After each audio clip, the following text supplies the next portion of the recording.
Hi, my name is Luke, and I'm one of the counselors on staff here at Focus on the Family Canada.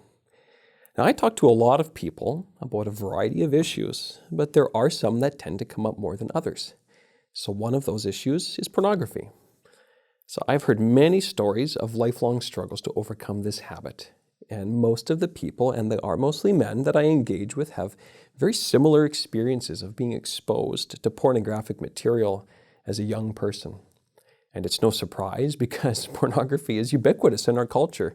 Pornographic materials have been around for thousands of years. So in its essence, it isn't anything new, although much has changed.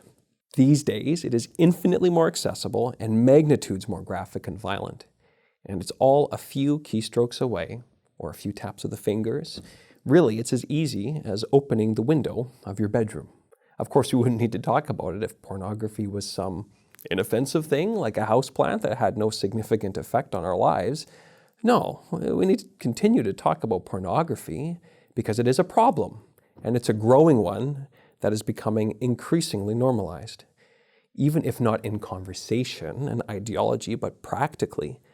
Recent studies suggest that even within the church, 64% of men and 15% of women engage with pornography at least once a week. And I imagine that those numbers are probably higher and climbing. So those are alarming figures. Ones that we are sometimes too hesitant to engage with because, well, it's uncomfortable. But sometimes discomfort can tell us that something is important. And another aspect of it is the shifting landscape of content. Creators of pornography are actively trying to outdo each other, to vie for the attention of consumers. So this involves pushing boundaries, exploring taboos and niche fetishes that include incredibly toxic and abusive behavior. And they lobby hard to try to convince you and the broader culture that pornography is harmless, kind of like the tobacco companies used to do back in the 30s and 40s. So the stakes are being raised. So it isn't a surprise that it is one of the most common calls that we get on the counseling line. Someone who is either struggling with pornography consumption or someone who's been affected by the pornography use of someone in their lives, typically a spouse. So that's why we need to talk about it.